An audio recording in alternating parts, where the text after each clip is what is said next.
नमस्कार. Prime time महाराष्ट्रामध्ये मी सुहास आपल्या सगळ्यांचं स्वागत करतो. माझा सहकारी ओंकार यानं सकाळीच व्हिडिओ केलेला आहे की आदित्य ठाकरे, उद्धव ठाकरेच्या शिवसेनेचे जे युवा नेते आहेत आदित्य ठाकरे, ते आता कार्याध्यक्ष होऊ शकतात याच्या बाबतची चर्चाही सुरू झालेली आहे.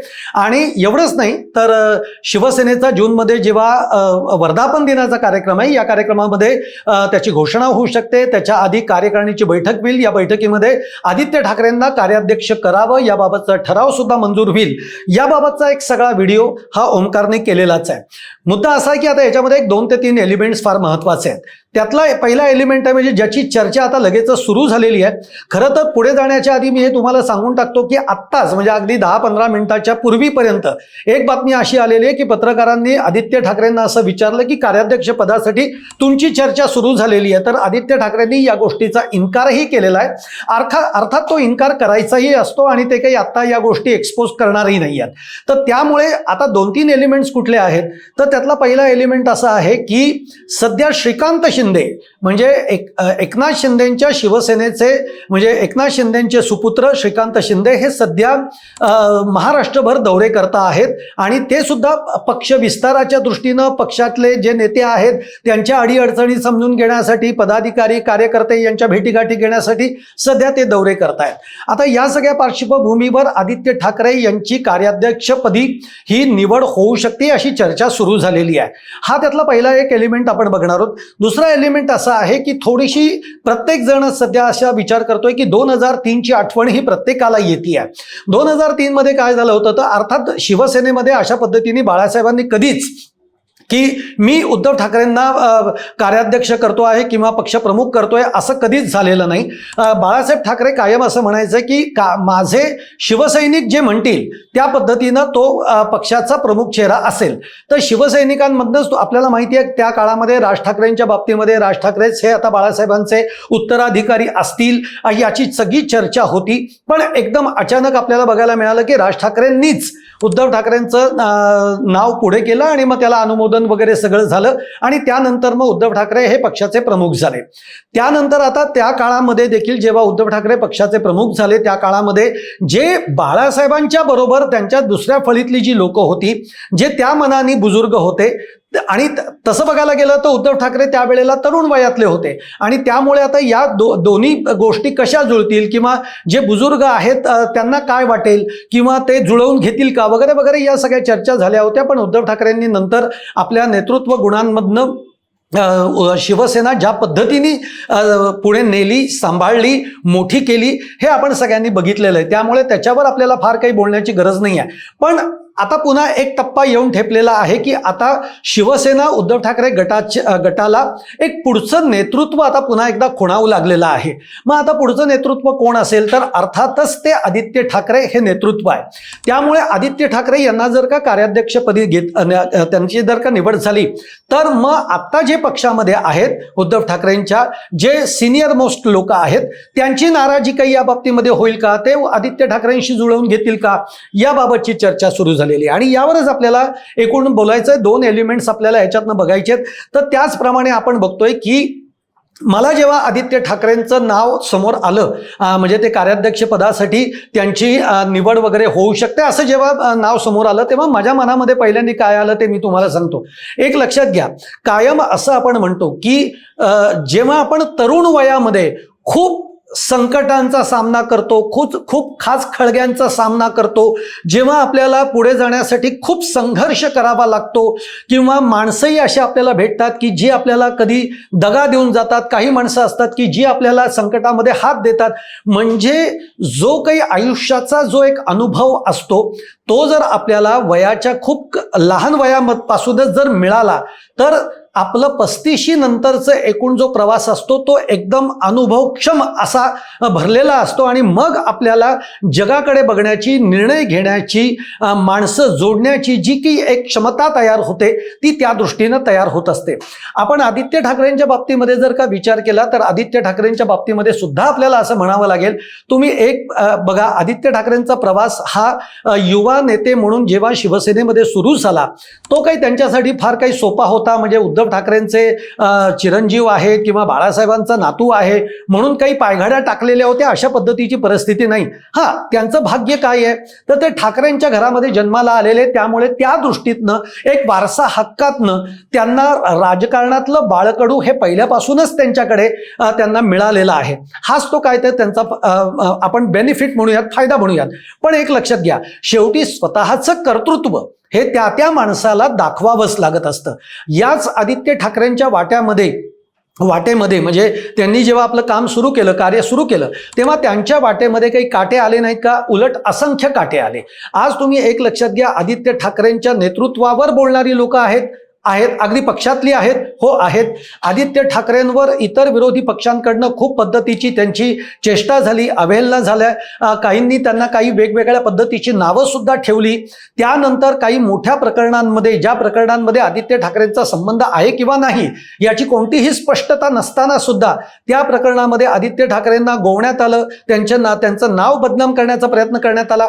हे सगळ्या गोष्टी या आदित्य ठाकरेंच्या पाठीशी आहेत. पण यातूनही कुठेही न डगमगता आदित्य ठाकरे आपले वाटचाल करत राहिले. पर्यावरण मंत्री म्हणून जेव्हा केव्हा उद्धव ठाकरेंच्या नेतृत्वामध्ये महाराष्ट्रामध्ये सत्ता आली तेव्हा देखील पर्यावरण मंत्री म्हणून आदित्य ठाकरेंनी जे काम केलं, मग आरे कारशेडच्या बाबतीतलं आंदोलन असू देत, जे आदित्य ठाकरेंनी अत्यंत सक्षमतेने ते आंदोलन उभं केलं. म्हणजे सरकारला घाम फोडण्याचं काम, वेळोवेळी अनेक मुद्द्यांवर घेण्याचं काम सरकारला हे आदित्य ठाकरेंनी केलेलं आहे. अगदी महापालिकेच्या कारभारावर सुद्धा आदित्य ठाकरेंनी आसूड ओढलेले आहेत, हे देखील आपण पाहिलेलं आहे. म्हणजे त्यांच्या कामाबद्दल जर का बोलायचं झालं, कार्याबद्दल जर का बोलायचं झालं तर तो अनुभव त्यांना ज्या वयापासून खरं तर मिळायला नव्हता पाहिजे, पण तो मिळाला, हा एक प्रकारे त्यांच्या दृष्टीनं खूप चांगला भाग आहे. कारण याच्या पुढच्या काळामध्ये चालताना राजकारणातली जी काही नवीन माणसं जोडली जाणार आहेत, ज्या पद्धतीचं राजकारण खेळलं जाणार आहे, याची ओळख त्यांची पहिल्यापासूनच झालेली आहे.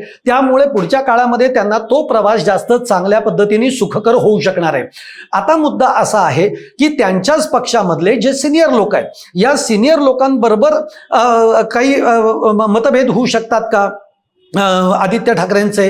तर त्याची संभावना सुद्धा आहे. कारण आपण बघितलंय मधल्या काळामध्ये काही जे नाराज खासदार आहेत यांची बैठक ही मातोश्रीवर झाली आणि या बैठकीमध्ये त्या खासदारांनी हा सूर सुद्धा आवळला की जर का महाराष्ट्राचे दौरे उद्धव ठाकरेंना करता येत नसतील तर मग आदित्य ठाकरे का नाही आले, आदित्य ठाकरे गावागावांपर्यंत का नाही जात आहेत, आदित्य ठाकरे महाराष्ट्रामध्ये का नाही हिंडत आहेत, हा देखील त्यांनी सूर उमटवलेला होता. तो एक आपल्याला आपल्या समोर आहे. दुसरं आपण बघितलं की संजय राऊत असतील, संजय राऊतांबरोबर त्यांचे काही खटके उडालेले, ते राज्यसभेच्या उमेदवारीवरनं उडालेले आहेत. संजय राऊत तर हे शिवसेनेतलं एक सगळ्यात महत्त्वाचं नेते आहेत आणि त्यांच्याबरोबर सुद्धा आदित्य ठाकरेंनी जे आदित्य ठाकरेंना वाटतं त्यांची जी मतं आहेत ती त्यांच्यासमोर त्यांनी मांडलेली आहेत. आणि आदित्य ठाकरेंची एका अर्थाने जर का आपण त्यावेळेला देखील राज्यसभेच्या उमेदवारीच्या बाबतीमध्ये जर आपण बोललो तर त्यांची जी बाजू होती ती आदित्य ठाकरेंच्या परीनं जर का आपण विचार केला तर ती त्यांनी बरोबर मांडलेली होती. तर त्यामुळे तोही संघर्ष, म्हणजे असं नाही झालं की संजय राऊत हे पक्षातले मोठे नेते आहेत, त्यांच्याशी आपण कसा वाद घालायचा हा विचार आदित्य ठाकरेंनी केला नाही. आदित्य ठाकरे म्हणले माझा मुद्दा जर का बरोबर आहे तर तो माझा मुद्दा मी पटवून देण्याचं काम करीत आणि तशा पद्धतीने आदित्य ठाकरेंनी ते केलाय. त्यामुळे आदित्य ठाकरेंच्या एकूण कार्यपद्धतीवर, कार्यशैलीवर जर का आपण नजर टाकली तर एक तर आदित्य ठाकरे हे आता तरुण आहेत, हा सगळ्यात मोठा ॲडव्हान्टेज आहे. दुसरी, आदित्य ठाकरे हे उच्च शिक्षित आहेत, हा त्यांचा एक दुसरा भाग आहे. तिसरं, एकूण राजकारण, पर्यावरण मंत्री राहिले त्यामुळे राजकारण सुद्धा त्यांनी जवळनं पाहिलेलं आहे, माणसं जवळनं पाहिलेली आहेत, माणसांचे डावपेच काय असू शकतात ते त्यांनी जवळनं पाहिलेलं आहे. आणि मग राजकारणामध्ये डे बाय डे येणारे जे काही खास खळगे आहेत ते सुद्धा आपल्याला कसे पार करायचे याचे देखील धडे त्यांनी ऑलरेडी गिरवलेले आहेत. त्यामुळे त्या अर्थाने याच्याकडे बघायला लागेल. पण संजय राऊत असतील किंवा नाराज काही त्यांच्यातली सिनियर मोस्ट मंडळी असतील तर मला असं वाटतं की आदित्य ठाकरे हा प्रवास जो काही पुढचा कार्य कार्याध्यक्षपदी त्यांची जर का खरंच निवड झाली तर मला निश्चित वाटतं की आदित्य ठाकरे हे एक स्वतः युवा त्यांची आदित्य ब्रिगेड हे ते उभारतील. म्हणजे तुम्हाला माहिती आहे वरुण सरदेसाई हे एक नाव आहे, सूरज चव्हाण म्हणून एक नाव आहे की जे आदित्य ठाकरेंच्या आत्ता गुडबुक्स मधले तेही तरुण आहेत आणि धडाडीचे सगळे कार्यकर्ते आहेत, नेते आहेत, पदाधिकारी आहेत. त्यामुळे अशा पद्धतीची एक फळी आदित्य ठाकरे हे निश्चित उभारतील. ती सुद्धा पुन्हा आपल्या विश्वासातली आहे, आपल्या तरुण वयातली लोक आहेत आणि उद्या कोणतंही आदेश दिला, कोणतंही काम दिलं तर ते काम करणारी अशी सक्षम फळी आदित्य ठाकरे उभारतील. यामध्ये कोणतीही शंका असायचं काही कारण नाही. पण त्याचबरोबर पक्षातले जे सिनियर लोक आहेत या लोकांना सुद्धा आदित्य ठाकरे हे सांभाळून घेत पुढे कामकाज करतील असं एकूण आत्तापर्यंतच्या आदित्य ठाकरेंच्या वाटचालीवरनं आणि जो काही शिवसेनेचा इतिहास राहिला आहे, जो आदित्य ठाकरेंनी जवळनं बघितलेला आहे. एक लक्षात घ्या, शेवटी घरातच राजकारण होतं. त्यामुळे बाळासाहेबांच्या बरोबर काय काय घडलेलं आहे, बाळासाहेबांच्या नंतर उद्धव ठाकरेंच्याकडे नेतृत्व आल्यानंतर लोक कशा पद्धतीने रिॲक्ट झाले आहेत, उद्धव ठाकरेंनी त्यावर कशी मात केलेली आहे हे आदित्य ठाकरेंनी बघितलेलं आहे. त्यामुळे जरी कोणी नाराज असलं तरी त्यांची नाराजी कशी दूर करायची, त्यांना बरोबर घेऊन कसं काम करायचं हे देखील एक आदित्य ठाकरेंना पूर्ण माहिती आहे. आता दुसरा एक सगळ्यात महत्त्वाचा मुद्दा आहे, सध्या त्याची चर्चा ही जोरामध्ये सुरू आहे. तो मुद्दा म्हणजे सध्या श्रीकांत शिंदे, एकनाथ शिंदेचे सुपुत्र श्रीकांत शिंदे हे राज्याचा दौरा करतायत. एक लक्षात घ्या, शेवटी कुठलाही पक्ष असू देत, या पक्षामध्ये पक्षाचे जे काही नेते आहेत, कार्यकर्ते आहेत, पदाधिकारी आहेत, मग ते वेगवेगळ्या भागातले असतील, कोणी मराठवाड्यातले असतील, कोणी विदर्भातले असतील, कोणी उत्तर महाराष्ट्रातले असतील, पश्चिम महाराष्ट्रातले असतील, मुंबईतले असतील. मुंबईमध्ये ठाकरे आहेत त्यामुळे मुंबईतला ठाकरेंचा संपर्क हा दांडगा आहे. पण बाहेर ठाकरेंचा संपर्क आहे का याच्यावर बरीच चर्चा झालेली आहे. त्यावर आता आपण जायला नको. पुढे काय घडू शकतं याच्यावर आपण जास्त विचार करूयात. तर अशी जेव्हा आपला पक्ष विस्तारलेला असतो तेव्हा मराठवाड्यामध्ये काय स्थिती आहे, काय चित्र आहे, नेत्यांचं आणि पदाधिकाऱ्यांचं नातं कसं आहे, कार्यकर्त्यांची काही मागणी आहे का, पदाधिकारी नाराज आहेत का, नेत्यांच्या वागणुकीने पदाधिकाऱ्यांना नेते चांगली वागणूक देत आहेत का, दोन नेत्यांमध्ये काही संघर्ष आहे का, असे अनेक मुद्दे असतात आणि या मुद्द्यांना तुम्ही वेळोवेळी बघावं लागतं. या मुद्द्यांवर चर्चा करावी लागते. वेळ प्रसंगी त्या ठिकाणी जावं लागतं, बैठका घ्याव्या लागतात. त्या बैठका तुम्हाला 3-3, 4-4, 5-5, 6-6 तास घ्याव्या लागल्या तरी चालतील. पण यामध्ये प्रश्न मांडावे लागतात, प्रश्न सोडवावे लागतात. हे सगळं जेव्हा पक्ष नेतृत्वाला करायचं असतं तेव्हा ते पक्ष नेतृत्वाने करावं ही अपेक्षा असते. अर्थात ठाकरेंच्या बाबतीमध्ये बोलायचं झालं तर थोडंसं हे कमी पडलं हे आपल्याला बघायला मिळतं आणि त्यामुळेच मग पक्षाची ज्या पद्धतीची अवस्था आज होऊन बसलेली आहे, यातनं जर का बाहेर काढायचं आहे, पक्षाला पुन्हा उभारी द्यायची आहे, पुन्हा जर का बळ भरायचं असेल तर आदित्य ठाकरेंना आता कशा पद्धतीने काम करायचंय, करावं लागणार आहे याची कल्पना ही आदित्य ठाकरेंना सुद्धा आली आहे. आता मुद्दा असा येतो की श्रीकांत शिंदे हे ऑलरेडी मैदानामध्ये उतरलेत, त्यांना उतरवलं गेलंय. एकनाथ शिंदेंनी श्रीकांत शिंदेंना आता पूर्ण मराठवाड्याचा दौरा करायला लावलेला आहे. मराठवाड्यामध्ये ज्यामुळे शिवसेनेच्या अंतर्गत जी नाराजी मराठवाड्यामध्ये होती, काही नेत्यांमध्ये होती, खासदार आणि आमदारांमध्ये होती, पदाधिकाऱ्यांमध्ये होती, ती नाराजी नेमकी काय आहे हे जाणून घेण्यासाठी श्रीकांत शिंदेंना पाठवलं. त्यानंतर नेमका निधी मिळतोय का नाही, विकास कामं होत आहेत का नाही याची पाहणी श्रीकांत शिंदेंनी केली. आणि त्याच वेळेला श्रीकांत शिंदेंनी ज्या मंत्र्याला, म्हणजे आज ते सरकारमध्ये मंत्री आहेत, त्या मंत्र्याला जो काही संकेत द्यायचा आहे, जो काही संदेश द्यायचा आहे तो देऊन सुद्धा श्रीकांत शिंदे परत आलेले आहेत. एक लक्षात घ्या, इथं जर का एकनाथ शिंदेंनी उदय सामंतांसारखे कुणाला तरी पाठवलं असतं किंवा अन्य कुठल्या मंत्र्याला किंवा नेत्याला पाठवलं असतं तर कदाचित हा इम्पॅक्ट झाला नसता.